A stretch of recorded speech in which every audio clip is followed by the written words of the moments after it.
Well, I think we lost our audio on that one, but I hope you still got the experience of understanding why we are all here. Welcome to a very special Tech Rise in partnership with the Chicago Urban League. We are so excited to be here, and many of you already know what the Chicago Urban League is, but for the Tech Rise viewers, the organization is dedicated to achieving equity for Black families and communities through social and economic empowerment. And for those of you new to Tech Rise, we are Tech Rise by P33 in partnership with Verizon, and we're a multi-stakeholder initiative designed to support Black founders all the way from idea stage to exit, specifically focused on how we can bring access to capital, networks, and knowledge for Black Latinx founders in. And I am Desiree Vargas, the executive director and two-time, Latina founder here in Chicago. So each week, 3 to 5 idea to seed stage founders take the stage for a chance to win somewhere between $20,000 and $50,000. They pitch their businesses for about 3 minutes, and then it's followed by Q&A from our guest judges. And then the judges deliberate real time and announce a winner at the end of the hour. So make sure you stay tuned because the best part happens at the very end. So before we introduce our judges, I want to take a minute just to talk about how important what we're doing is. And if you saw the opening reel, you saw that our diversity is in the country. Nearly 30% of our city is Black, nearly 30% is Latinx, and a little over 30% is white. But only 1.9% of venture capital funding to our Black and Latinx communities. And that is just under indexed a huge margin. So at Tech Rise, we're dedicated to trying to make sure we can change those numbers by helping to elevate founders at the very earliest stages of their businesses. So, you can come on stage and you don't necessarily have to have a website or a product, but you just have to have an idea. And you can be as far along as already being in the market for a couple of years. So we really are trying to make sure that every founder has a chance to get access to this kind of friends and family round of sometimes eludes Black and Latinx founders in our community. So as some of you might know, the founders taking the stage, some of them are pitching for the very first time. So some of them are going to be pretty nervous and some of them will slay. But no matter what, I hope that you'll take this moment to really think about this as an opportunity to reach out to founders that you see here and let them know that you see them and that you're here to support them, here to generously open your network for them. So there's a couple ways you can do that. One is by registering to be a mentor or a judge here at Tech Rise. So you go to techrise.co, you'll see the join the community button. Another way is to fund these founders. So there is an ongoing crowdfunding campaign and the money goes directly to support the founders that you see. It's 100% tax deductible, and that is techrise.co/donate. And then finally, one of the best ways you can get involved is as a founder yourself on stage pitching. So we hope that you will have the courage to join these other courageous founders that are joining us on stage today. All right, so without further ado, I'm excited to introduce our judges. First, we have Daniel Rogers. Daniel is the CEO and co-founder of AM Money, a venture capital-backed startup focused on providing accessible and affordable financing products for college students. He built, oh yeah, come on, you can wave hello. So he built AM Money after experiencing the difficulty of trying to secure a loan himself after serving in our armed forces for 5 years. And he saw the need. And so he built this incredible business that is now an important part of our tech ecosystem. But in addition to that, he's also a venture partner at Longjump. And they are a first check founder-led fund based in Chicago and designed to invest in the next generation of founders. Thanks, Daniel, for joining us. Glad to be here. Okay. Next, we have Jessica Patton. She is co-founder and principal at Fifth Century Partners, a purpose-driven private equity firm that partners with leading lower middle market businesses to accelerate growth, diversity as a strategic advantage. Before that, she was at Andreessen Horowitz on their cultural leadership fund, where she focused on bridging culture and technology by bringing more Black investors, founders, and talent into the tech ecosystem. And throughout her career, she's advised many companies of all stages, including starting her own company. So welcome, Jessica. Happy to be here. We're thrilled to have you. And then our final judge is Jason Mercer. He is fund director at Cast Us by Cleveland Avenue, a $70 million initiative that bridges the capital and resource gap for Black, Latinx, and women founders in Chicago's South and West Side neighborhoods. And most recently, he was the business manager consumer for Frontera USA, where he was responsible for growing volume, profitability, and brand awareness. And before that, he was director of corporate strategy for Treehouse Foods and manager in strategy and operations at Deloitte. So welcome, Jason. We're excited to have you all here. And I think we're going to bring our first people on stage. I think we're on time and ready to go. So we'll say goodbye to our judges until the Q&A, and we will welcome our first entrepreneur, Jonathan Bush from Not Just Cookies Wholesale. Oh, you're on mute. Sorry. Okay. Hello, everybody. Just let me know when I should be going. So I'm going to share my screen. All right. You can go. I think Brandy's going to pull up her screen so you have a timer, but I can also keep it. Okay. All right. Do you need a cookie? Not necessarily, but do you deserve a cookie? Absolutely. Here at Not Just Cookies, we believe everyone deserves a delicious cookie with a homemade rich taste. I'm Jonathan Bush, founder of Not Just Cookies Wholesale Bakery. Not Just Cookies is an online bakery using the power of technology, ghost delivery, mobile apps to bring fresh cookies coast to coast. Not Just Cookies is here to give you amazing desserts using natural ingredients the right way.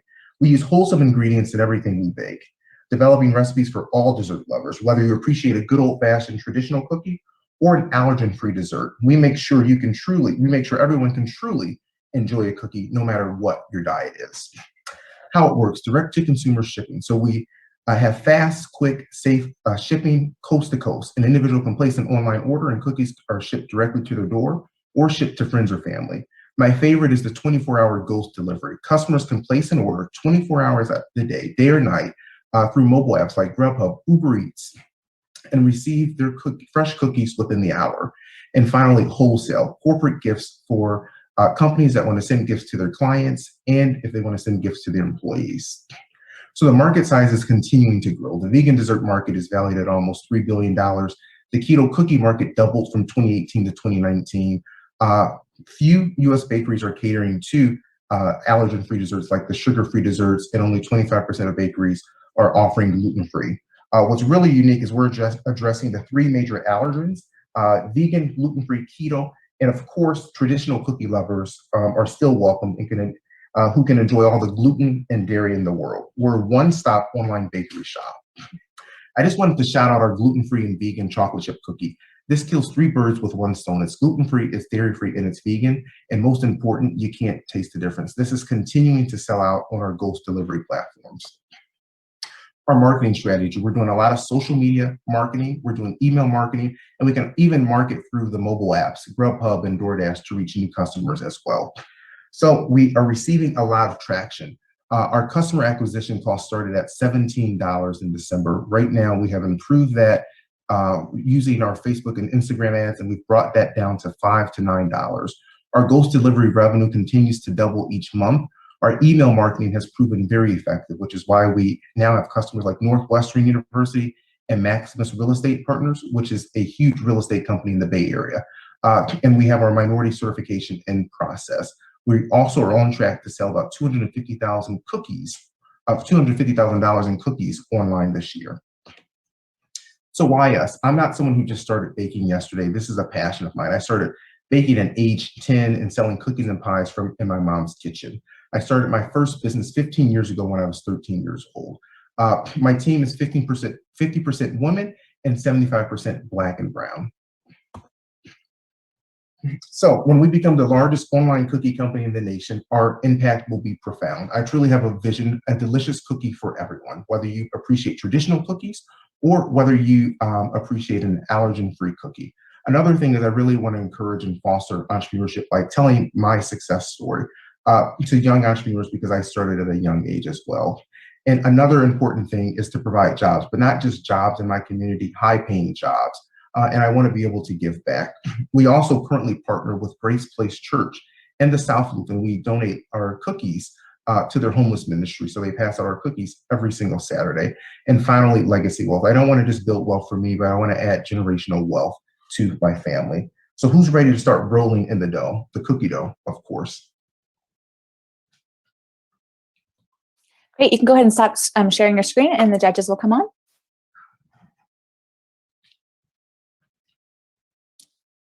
All right, judges, go ahead and start asking questions. Any order. Thanks I'll for go that, first. Jonathan. Great to Ladies first. You got it, Jessica. go ahead. All right. I'll just aim really quickly. Thank you. We'd love to hear where you would manufacture the cookies and that whole process, the supply chain, a little bit more. Yeah, so right now we use a shared kitchen. And that's something that I'm constantly thinking about as we continue to increase in sales. So we manufacture all the cookies here locally in Chicago. But one of the strategies of growth that we're looking at doing is working with a co-packer for some of our allergen-free cookies. That way we can find specific co-packers that have all the certifications that produce only gluten-free, just to alleviate any concern for those that have serious allergies and can't do any type of cross-contamination. So as we grow, we want to work with co-packers to help us to produce the cookies. And for our traditional cookies, that's something that we can continue to produce locally, but we're not opposed to working with any co-packer, just depending on the timeline of everything. Gotcha. Who else do you see in this market that you consider as competitors? And then I guess the other part around that would be, as you look at, are most of your sales very Chicago centric, or how are you seeing that from a regional, national perspective? And also, great job, by the way. Thank you. So we have a couple, quite a few competitors. So the Milk Bar, we have Insomnia Cookies. So Insomnia Cookies, they're known for, delivering cookies late at night. We have Milk Bar that sends cookies for their friends and gifts. We have Tate's Bake Shop, which has a really like a market for their grocery and wholesale.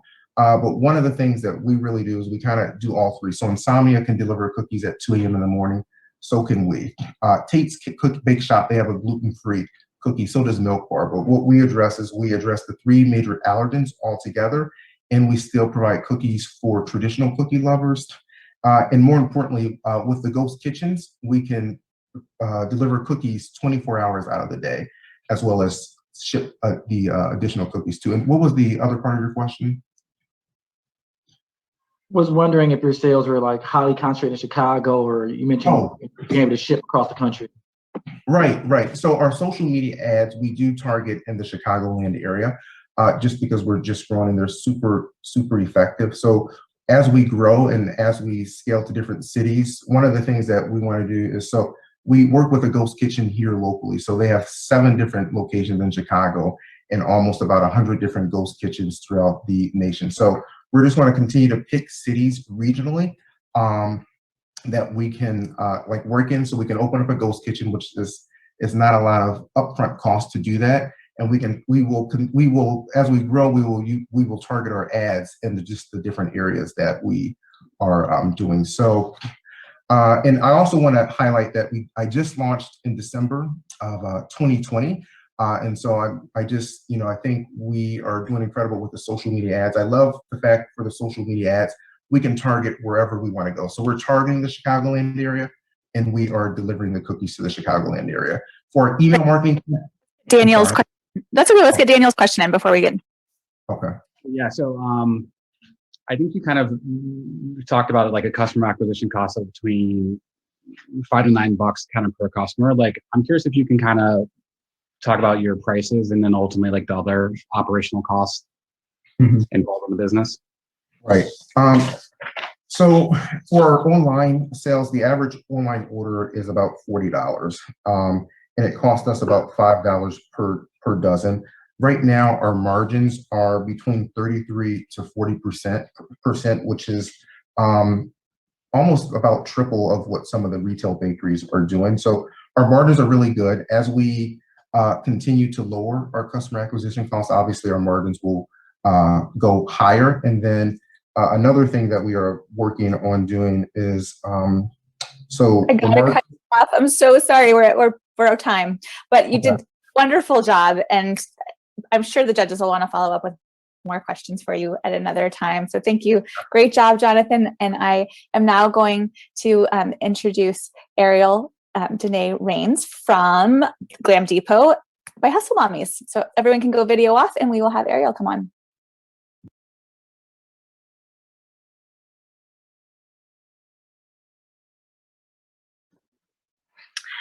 Hello, everyone. I am Ariel Danae Rainey, the founder of Hustle Mommies, and I'm here to introduce you to our for-profit idea, the Glam Depot by Hustle Mommies.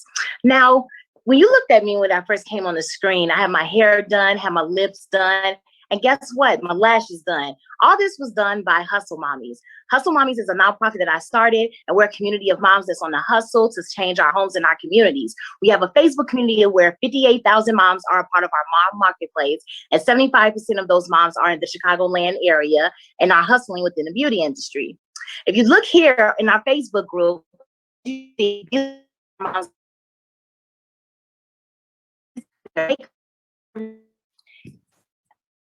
Hey, Ariel, we're gonna need, wait, can you slow down for a sec? We lost you on a connection problem, so maybe try going video off and say the last part again. Can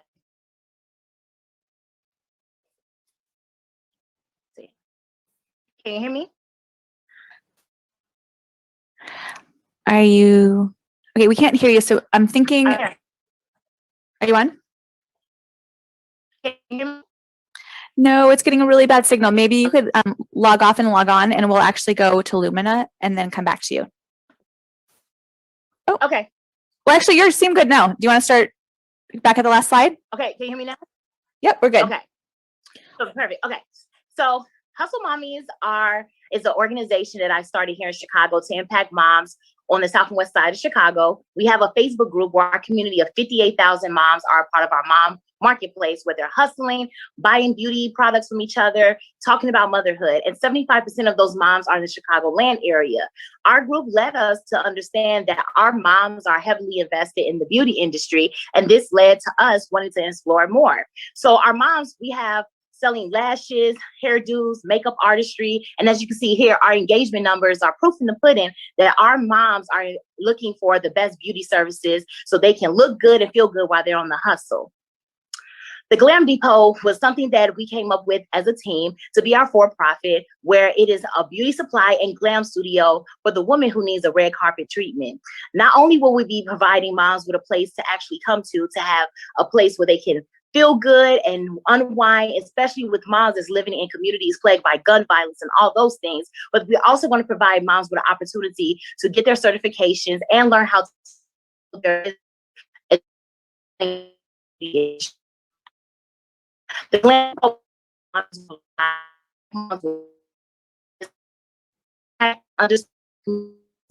Hey, I'm so sorry. We're gonna have to get, because you have to say the last part one more time. It's just cutting out, but you're doing so great. So keep going.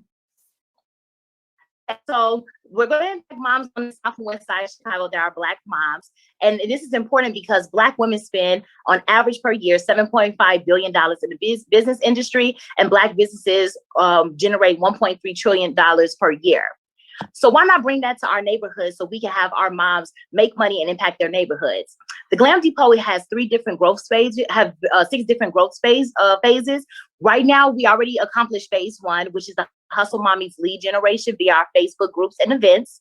We're currently in phase 2, where we're building our Hustle Mommies Accelerator program to train beauty brand owners and service providers so we can create a model where we have our glam hard hatters, yes, glam hard hatters, to go out and to be able to provide services and their products to moms that's in the community. This is important because as we build our actual storefront and we prepare for that, we want to make sure that we are building our moms who have the products and the services to work together, as well as to make the impact in the community by providing great services through our accelerator program and online platform. And also through phases 3 through 6, this will help us with our long-term goals, where we're going to open up a brick and mortar on Chicago's south and west sides, a beauty school, as well as launch a franchise model for the Glam Depot Beauty Salon and Glam Studio. The Accelerator program is super important because it's going to train actual employees for the future location, and it will also help us with actually getting the Glam Depot out there and getting the funding that's necessary. Because when moms complete our Accelerator program, we will have an online booking system where moms will actually be able, or anyone that's interested in our services, to be able to book these moms, buy their products, and actually understand that the Glam Depot by Hustle Mommies is entering the beauty space and providing moms with an opportunity to elevate their brands and their platforms.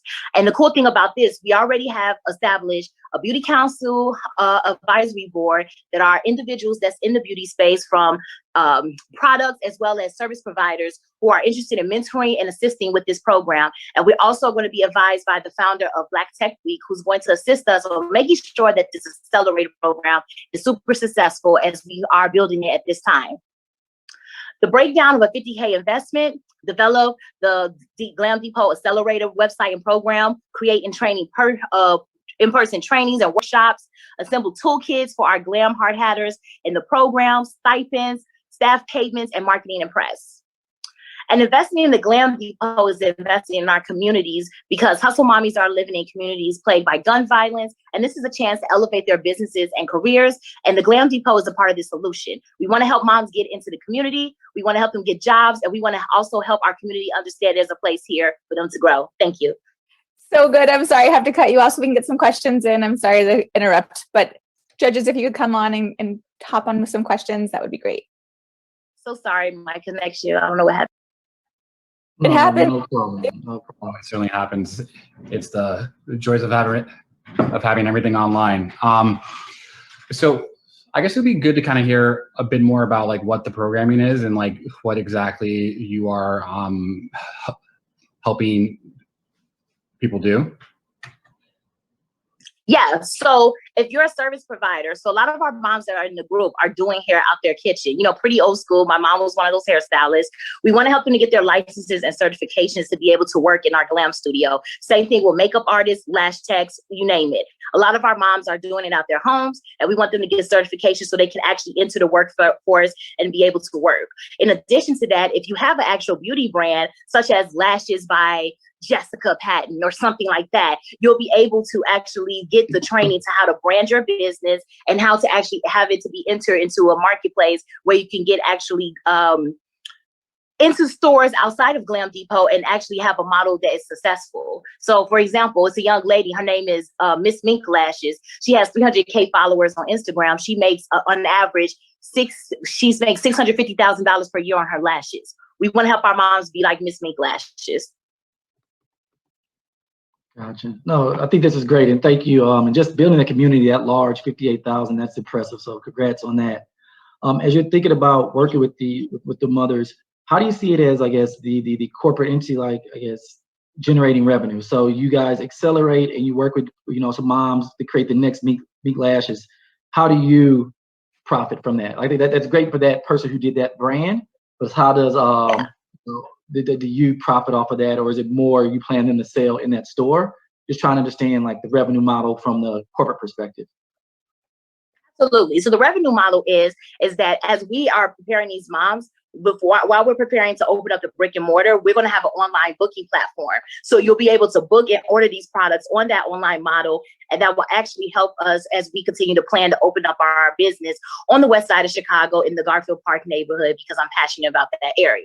So we're going to have it as that way. And then also the moms who are entering the accelerator program will be in a partnership with us as we are going to help their brand elevate, not only to our following of 58,000, but through my connections in the entertainment industry and in the sports industry, and really push it out there, get some of the basketball wives and some of the rappers' girlfriends to wear their stuff. So we're going to be pushing out in the press way. Sorry, one more question quickly from Jessica, if we could, and then a short answer because we're over on time. Yeah, just quickly on any key team members in addition to yourself. Yes, we have a development team that's doing all the graphics. We also have an advisor, Felicia Hasher, that created Black Tech Week, who's going to be advising on this accelerator project. She has a lot of experience. We also have mentorships for individuals from Startup Grind here in Chicago. And we also have individuals within the beauty space that has created products such as Mael Organics, curls, and so forth, who's going to be consulting with us on how to really help moms that's entering the product side. And we also have hairstylists here is going to be working with moms as well. Ariel, great job.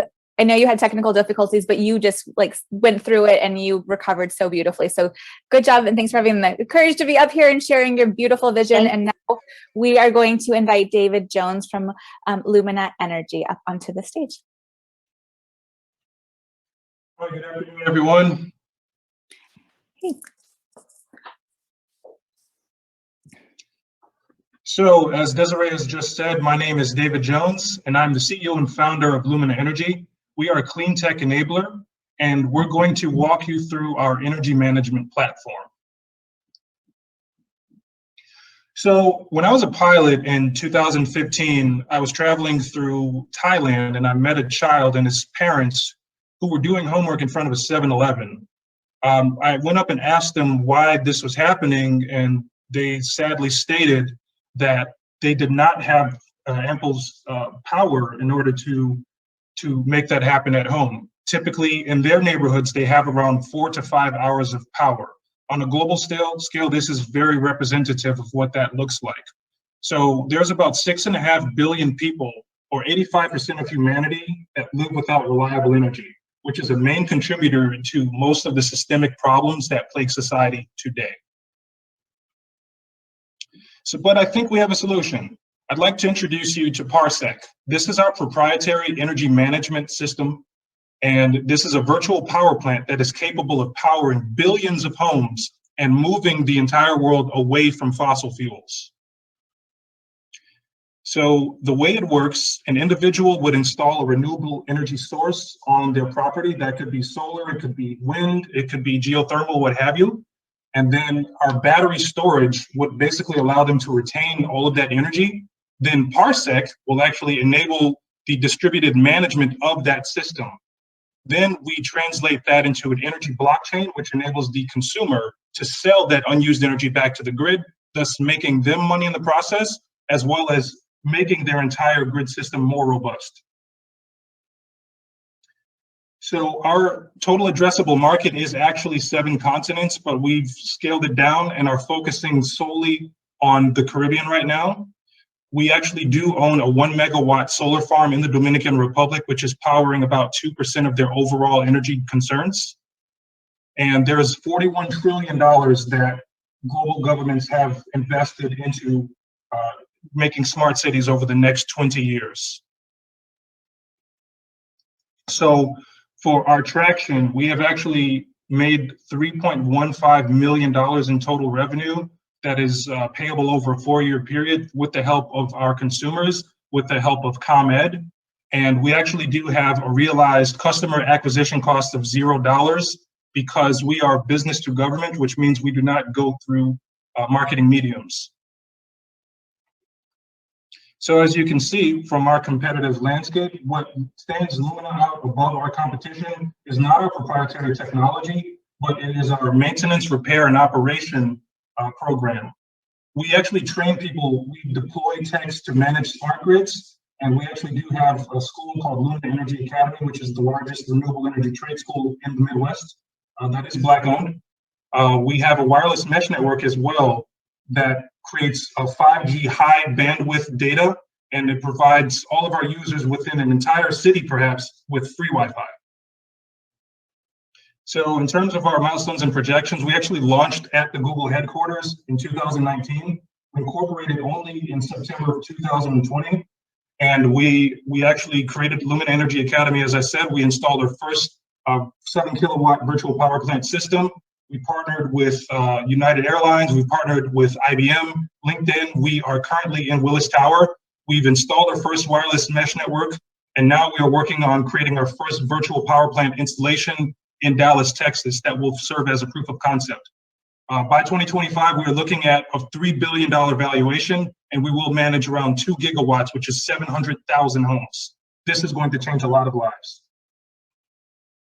So our team has a combined 80 years of experience. We've all worked together in previous fields. All of us either have our master's or our bachelor's in our respective fields, and we are the best at what we do. So the future is what you see on the screen here. Forget a smart city. We are creating the foundation of a smart planet where billions of people and billions of devices and properties are interconnected. Work with us while making a carbon negative planet a reality today. Thank you very much. All right, great. Let's welcome the judges back on.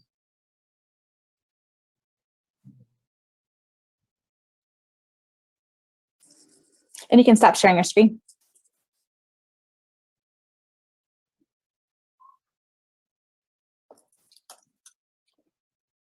Right. I can Any go other? first. Go for it, Jason. Sure.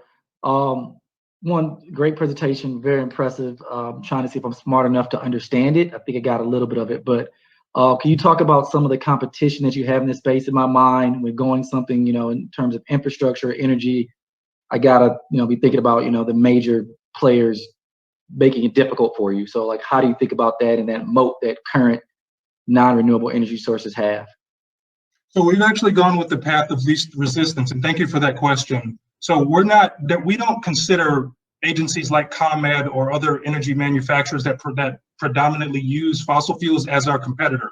We're actually creating a secondary grid. So what we're doing is supplementing what they already have. And in certain cases, as I did mention in the Caribbean, what we're doing is building off of what's already there. So if for instance, as I said, a neighborhood only has 4 to 5 hours of power off of their grid that's held together with duct tape and bubble gum, we can make that better. Thank you. That's helpful. Thank you. Yeah, I'd love to personally hear how do you use this a grant or money from TechRise for the platform.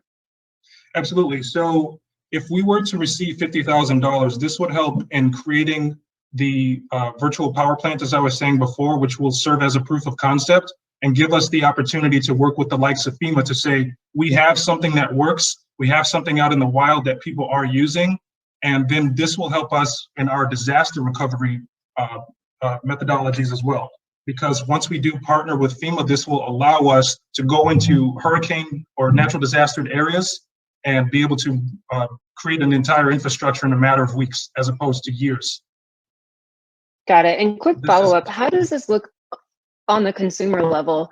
I took the story and then I got in the infrastructure and I forgot, how does this come back to, the child's parents that you mentioned? Are they using this on their cell phone? How is that accessed? Absolutely. So we have a platform. It's not just an app, but we also have proprietary hardware, which we would go and install with, for instance, a solar array on Chaya's house. And so once that is active, then that basically creates a solar array that his family can use, and then they would be able to share power with their next door neighbors or even people on the other side of the country. And so you would basically be able to see that interface through that app that you saw. So they would be able to see, this is how much energy we've stored, this is how much we can share, this is how much money we've made. Okay, last question. Sure, So so, on that, is this? Oh, my apologies. Go ahead. That's fine. You go ahead. So, who's your actual customer? Like, I mean, I think I heard you say that your customer acquisition cost is 0. Like, who is the person who pays for this? Absolutely. So we are business to government. And as I mentioned before, we've partnered with the Dominican Republic. So we are stationed in Samaná right now. So working with those types of governments on a municipal or a federal level is typically who we go after.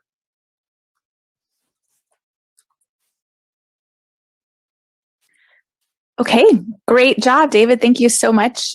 It is my And absolute pleasure. Thank you. we'll see you back on stage in a little bit, but now it is time for us to invite Shelly Wilson onto the stage and back onto the TechRise stage, actually, for Sports on the Lips. Welcome back, Shelly.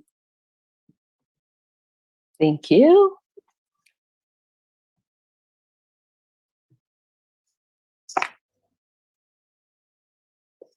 Oops. We lost you for a sec, but you Okay. I'm back.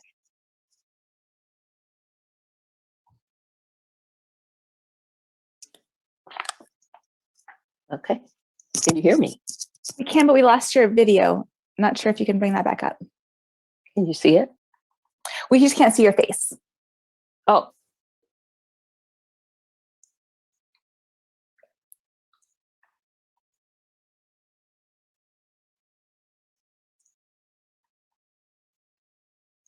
There's my video.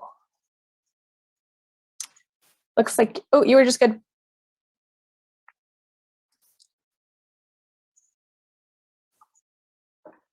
We can see your face. We just can't see the screen. Can you see it now? Let's just go forward with this and then we'll bring you back on video when you're done presenting. Okay. Yep. Okay, thank you very much. Sorry about the technical difficulties. I'm Shelley Wilson. When it comes to gender and sport at the intersection of race, all things are not created equally. As mentioned, I'm Shelley Wilson, founder and CEO of Sports on the Lips. First, Sports on the Lips, the name, was derived, I should say, from the many collective conversations pushing the narrative that will build a strong pipeline for diverse women in the sports industry. As a young girl growing up on the west side of Chicago, sports was always a part of the conversation. I always dreamed of working in the business of sport. In fact, this platform is inspired by my passion, my play, and my professional journey in this space. But after 2 decades, checking the pulse, diverse women athletes kickstarting their careers have a difficult time finding their footing in meaningful connections and or careers in the sports industry. Since that time, and even now, they've become disenchanted, while the other side of the industry states that the talent isn't there. But is there really a talent pipeline problem? Little human insight. 94% of women CEOs played a sport in college. 90% of collegiate female athletes collegiate female athletes have a 90% success rate. And only 20% of women hold sports leadership roles.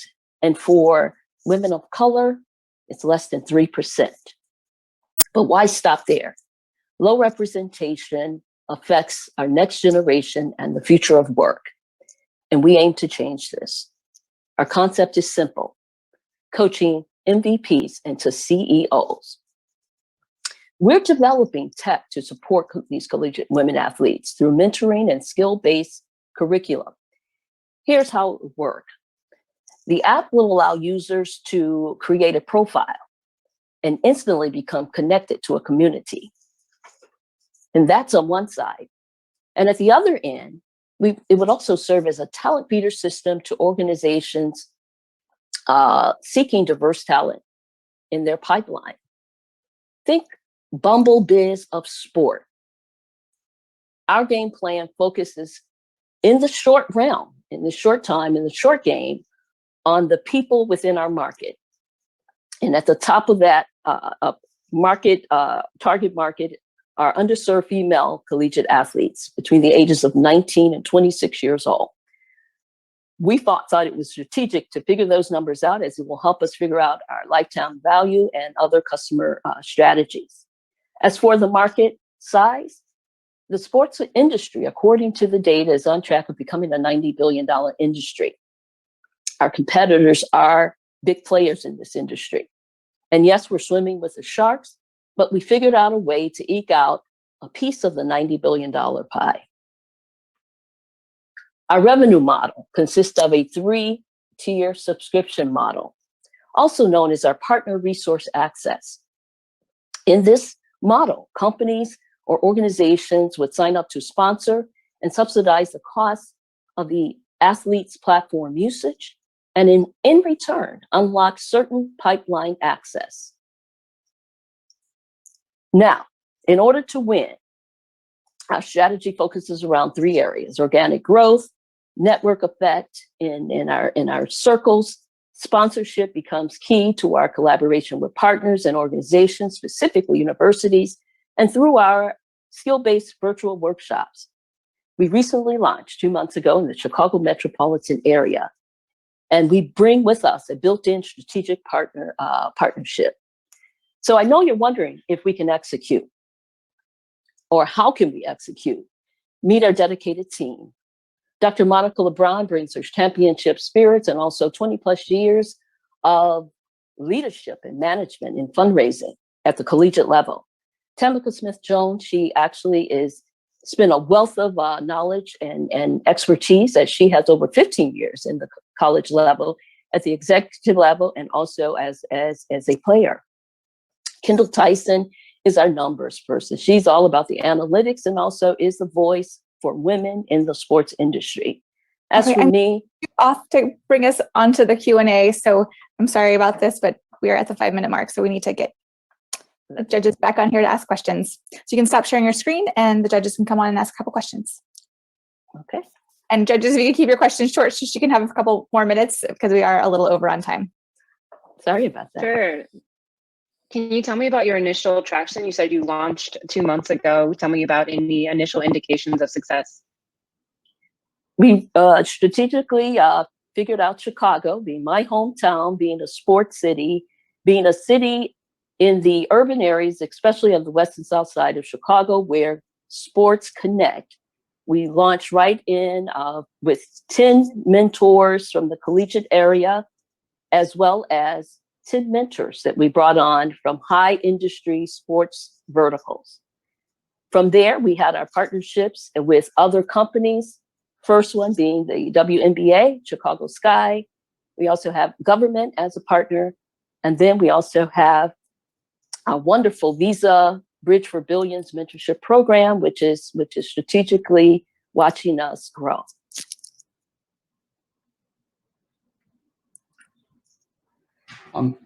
Could you talk about your pricing a little bit? I saw you mention the tiers. Like I'm curious as to how that works in practice. Okay, great question. For us, since this is new, we're still fleshing it out. Our model looks like this. Companies could post in level 1, they could post internships. Level 2, they can post internships and job opportunities. And level 3 becomes a flexible tier in which mentors could also be companies that sign up to access the platform usage to see the talent, but also sponsor our virtual workshop trainings in the sense of coming on, bringing their expertise and their talent. So in each of those verticals, there would be a price point for sponsorship. Okay, one quick question. So as you're thinking about this, I guess, how do you think about like the scaling of this? Is it more killing in Chicago and then look to go to different cities, or how are you thinking about it? Absolutely. In true sport form, team form, we look to build out our network effect with colleges and universities. We bring on our athletes from universities, catching them right in that early stage and building the network at those local levels. And once we do that successfully, repeatedly, we then take our platform to 2 or 3 more cities in the next 3 to 5 years. All right, we're ready to go. And I'm going to invite Dominique Wilson up next from RiseKit. And we're going to go as fast as we can to get you ready to go. So everyone, we'll see you in a little bit. Thanks. Thank you very much, Desiree. I appreciate everyone for welcoming me today. My name is Dominique Wilson. I'm one of the co-founders of RiseKit, and allow me to pull up my deck so that I can walk you all through one of my greatest passions. And if anything, you all, one of my greatest passions is to elevate lives no matter where I am in the world. I've supported institutions both domestically here in the US, but also abroad in Africa. And upon returning to the US, some friends of mine, we started RiseKit, and because we want to be the economic mobility network for overlooked job seekers. So those community members that have been underserved and on the west and south sides of Chicago, those that are surviving on minimum wage, those that are struggling to find homes or even been incarcerated. We want to be that space where they can find opportunities to elevate, not only for their lives, but their families. So one reason why we started this was because of, personally, for me, family. One of my cousins was homeless, and I saw him struggle and seeing challenges in his life and deaths in his life and him seeking something better. And he sought out opportunities, and oftentimes it was cluttered for him, going to not-for-profits and taking chances with employers, not having that advocate, that voice, that space, that one-stop shop to get that best opportunity. So we created RiseKit, which is an opportunity where people can actually translate and share where they currently are in their employment journey so that they can get connected to not-for-profit resources, particularly workforce development not-for-profits that are local to their community.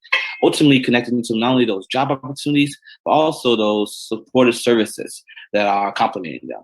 Ultimately, being able to work alongside foundations and governments that are investing and finding new ways and looking for more innovative ways to elevate communities that struggle. And so RiseKit itself is a multi-sided product. We have a way where people can actually log in and create their own profile online through a web app, and they can upload their resumes, share where they currently are in their job seeking journey, ultimately where we are able to get them connected to those employers, and also understand what's those challenges across the spectrum so that we can better support those governments and foundations so that they can understand how to source their funding. These are some of our partners. One of our most recent partners is the Department of Family Support Services with the City of Chicago, and many others, both on the not-for-profit, foundation, and the employer side. This is a little bit reflection of our pricing. I'm glad to dive into that further. But we also are able to have customizable options for our enterprise partners that are similar to those government or foundation partners. This here speaks to our traction. In light blue, you see job candidates that came on when we've had employers. And over time, we see those things called dripple, where people are applying due to the network effect we have, bringing on not-for-profit partners, governments, and employers. Some of you all may want to know, what does our competitor landscape look like? You know, there's oftentimes really no one like us in the sense where there's a focus area where people are trying to elevate underserved communities. There's LinkedIn and Malpal, right? Abrica, but they oftentimes don't have the same solution that we provide when it comes to the job placement and then ultimately connecting those individuals to those direct not-for-profit resources while we track the analytics of what's happening across the ecosystem. So we can better understand a dollar for dollar, both on the tax side, but also on what's being funded locally. This here speaks to our market potential, and it's only growing. And currently right now, our MRR is 36,000 as well, and we are starting to grow into other markets as well. In that respects, as I close this out, this also speaks to our more potential market opportunity, and this just speaks to not-for-profits and the employer side as well. And I'm glad to dive further into that as well to complement. Here's our lovely team, our dedicated individuals that are helping lead where we are today. Now it's time, because there's many individuals that have been unemployed, as you all know what's happening in our world today. Let's elevate lives with a purpose. And these are some of the stories of individuals that have been complemented through RiseKit. And we're looking forward to supporting many others in the future. Thank you very much, everyone. Dominique, let's have our judges come on for our last set of questions. Wonderful. Hey, what's going on? I guess I'm curious to hear about who else is on the team and who else is working on this with you. Yes, certainly. So our team is led by Matt Strauss. He is our CEO. He comes from the VC space. In addition to that, we have Dario. He actually built Redfin. Helped build Redfin in the Midwest. He leads our operations. We also have another gentleman, Travis Sinners, that came from the not-for-profit space and the donation not-for-profit space, similar to the model of United Way. And his company, Network for Good, was actually sold as well. And he's transitioned and now leading out our team as well. And we have many other people that are very skillful, both diverse and very complementary to and realigned to our vision. Thanks. What's the big vision? Like 5 years from now, everything's really successful. What does the RiseKit look like? Jessica, I love that question. And I really come to the line of being able to elevate more people, more lives. When I touched on when individuals get opportunities to RiseKit, we not only support their families, right? We don't even support their lives, but we support their families. So ultimately, we're able to go to the underserved communities that oftentimes have been looked past, has been redlined. Those countries that oftentimes are overlooked and or don't have the same resources that we're afforded here in the U.S. And so really bringing this opportunity to the door of communities that have oftentimes are trying to do the work in a space where they're elevating and creating impact, but it's oftentimes in silos. So we want to create a space where that ecosystem is there for individuals to find those not-for-profit resources and those jobs in one place. Jason? So how do you look at yourself different from like some of the nonprofits that are doing this world, like the Caras of Chicago or things like that? I mean, you know, they have a slightly different mission, but there's quite a few programs looking to help job growth within this market. Yeah, I love that question, Jason. And, you know, we actually work with CARA. And we've been able to, in many other I didn't speak to the organizational numbers, but we have over 200 not-for-profits and employers we work with in the Chicagoland area alone. And ultimately, we want to amplify their impact. You know, we've actually been very reflective upon that within ourselves. And so we identify employer partners and then will connect them to those respective not-for-profits so that those not-for-profit workforce staff can facilitate that relationship with those employers versus we being as hands-on. Ultimately, being able to help and amplify their resources. In addition to that, identify partnerships such as GoodSend, where they actually provide funding to individuals that are going toward that job interview or looking for bus cars or need that clothing to get prepared for that first week of work. And so ultimately being an amplifier to their impact. Great job, Dominique. I'm sorry to cut you off, but we don't have a ton of time for those judges to go deliberate. So you guys have a truncated window today. Hopefully you guys can come back, but maybe come back 2 minutes before the hour and let us know who the winner is. And in the meantime, I'm so excited to welcome some very important people onto the stage. So give me a second to pull it up, the questions. So sorry. Okay, so Stephen Shaw, who is our director at Verizon, one of our close partners here at TechRise. And then we also have Kevin Davenport, the interim director of the Chicago Urban League here, to talk a little bit more about the Urban League's work and why Verizon has been involved. So people might not know that much about actually the Chicago Urban League. I, for one, didn't realize that it's been around since 1916, which is incredible. And so, Kevin, can you share a little bit with the audience, especially for the TechRise audience that might not be less familiar, with what is the Urban League and what do you focus on as an organization? Yeah, absolutely. So thank you for that. Yes, we are a 100-plus-year-old nonprofit organization, and we're actually nationwide. Chicago Urban League is part of the National Urban League, which got started in New York in 1910. So we're 6 years after the launch of that, and really we're designed, whether Chicago Urban League or National Urban League, to work to achieve equity for Black families and communities through social and economic empowerment. So whether Chicago Urban League, for us, we have departments for youth development, workforce, leadership, as well as entrepreneurship. So, we're designed no matter what your walk of life, you can come through our doors or, now we're in COVID, send us an email or you just visit our website. But no matter what your issue is, we can help with our direct programming or, connecting you with some of our resource partners on the city, county, and state level. That's great. So can you share a little bit about maybe how you all work with some of the existing organizations in the city or maybe some programs specifically for entrepreneurs that are in the audience? Yeah, absolutely. So, we supported a lot of the major grants here, the big TA grants, we got the Next Street, we got the PPP loan grant. So we've helped with a lot of that, but really we have a ton of resources here. So we provide free coaching. So you can visit our website, ChiUrbanLeagueCEI.com. You can get free coaching sessions there. We host events all of the time. So whether it's like access to capital, whether you're looking to get, procurement options such as your MBE, DBE, we have those options for you.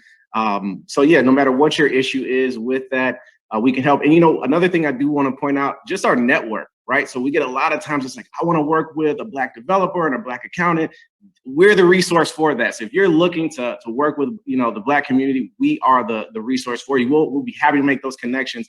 And, it's really beneficial for both parties. So we'll be happy to help and just reach out to us. That's awesome. Thank you. Stephen, so Verizon has been a longtime supporter of the Urban League. Can you tell us a little bit more about the history of that partnership and kind of what inspires you so much about their work? Sure. And to Kevin's point, the Verizon's relationship with the Urban League is both local and national. So on the national level, our Vice President of Policy and Strategic Alliances, Donna Epps, is on the board of the National Urban League. So there's a national relationship which goes back, I don't know how many years. However, locally, my involvement with the Urban League, it predates my tenure at Verizon, but starting back when I came to Verizon in 2019, the Urban League was one of our initial grantees, and some of our grant funds went to stand up the entrepreneurship program that Kevin helps to run now. Last year, our support went to help stand up their the Chicago Urban League's COVID Response Center. So Kevin was talking about some of the resources that are provided to members of the community as well as small businesses. So Verizon supported that. This year, we are obviously supporting, I shouldn't say obviously, we are supporting the overall summit of which TechRise is a part. And there'll be some other things we do with the Urban League throughout the year. So the Urban League is one of our wonderful partners, both nationally as well as locally here in Chicago. Great, thank you. So you kind of touched on this, but this last year has been a real year of awakening for a lot of the tech industry, especially when it comes to our pipeline for Black tech founders and for Black tech talent. And so I'm curious, how, if at all, that has affected the work that you all are doing. Are you seeing increased support? Are you seeing increased collaboration? Or where is there still room for opportunity for growth, given this interesting and challenging year that we've had? Well, Desiree, as you know, TechRise is that's my baby, which you and the team at P33 as well as 1871 are cultivating and growing wonderfully. And so I think it's a great example of how tech companies can help to seed an idea. However, to really help that idea really germinate and to grow, we have to maximize the inclusivity. And so if you look at what we're doing today, there's so many times that corporations have come up with initiatives and it's like, okay, we built it, now you come. TechRise, we're looking at things the opposite way. We are intentional about making sure that we can go out and identify the tech talent, which we know is distributed all over the city. And so we want to go and do things with the Urban League like we're doing today. As you know, Desiree, we have relationships with North Lawndale. We're looking at doing some things with the STEM and tech departments at Chicago State. And so we are looking to make this an inclusive initiative, and we do that. And I think this is the model of how corporations should engage with the community. We should go to the community and to seed and source some of the talent that they have. And so I think that's an example of what we're doing here. Great, thank you.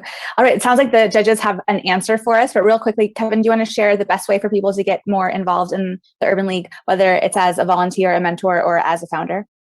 Absolutely. Please visit our website, chiul.org, or send me an email, kevindavenport@chiul.org, and I'll be happy to walk you through it. Thank you very much. Okay, I think they're coming back on, but maybe I was reading a text incorrectly and we have another minute. So, no, here they come. Okay, great. So I'd love to welcome all of the founders back on to the stage, and we have the judges ready to announce the winners. And if everyone can go video on and unmuted so we can kind of do a round of applause, it's great. And it sounds like, Jason, are you announcing the winner today? That's me. Let's do it. First and foremost, you all were amazing. I was extremely impressed. So I want to say, as you guys are all doing going forward, please do not hesitate to reach out to the P33 team to get my personal information. I already got some great thoughts and ideas for some of the companies of how I hope to be able to be helpful. If I'm not, that's not my fault. So just my bad. But yeah, so the winner of the competition, we went with Not Just Cookies. We thought that this is a great company and has really the opportunity to use this money very specifically in some very near-term growth opportunities. So yeah, but we thought they were all great. It was a tough but quick deliberation. And again, I personally am very open to working and helping with all of you as you go forward in your fundraising and business endeavors. Congratulations, Jonathan. Do you want to say something? Sure. I mean, of course, thank you to all the judges, obviously, for voting for me and allowing me to accelerate my business even further. I read all the judges' bios, and so what they've accomplished is also very inspiring, and it's great to see that. in our community. Of course, to all the other entrepreneurs, obviously, running a business is no small task. And so, just kudos to everybody. And of course, Desiree, I know we're running out of time. I know you've done so much with this pitch competition, and I'm so excited to see the continued impact it's going to have and being so supportive of all the businesses. So thank you, thank you, thank you. I really, really appreciate it. Well, and thank you to all of you, all of the competitors. It does take a lot of courage to come up here live, and we don't know what's going to happen with tech, and you guys handled it beautifully. And I know we're a little over on time, but of course, a special thanks to Verizon and the Urban League for helping us put together this amazing group of entrepreneurs, source them. And as you all know, this is not a one and done experience. There are many opportunities to come onto the TechRise stage. We do this every Friday, normally from noon to 1. And so we'll see many of you back on stage competing again. And Jonathan, congratulations again. And everyone have a wonderful weekend. And we'll see you soon. Thank you. You guys are right. Take care. Thank you. Have a good one. Yeah. Congrats.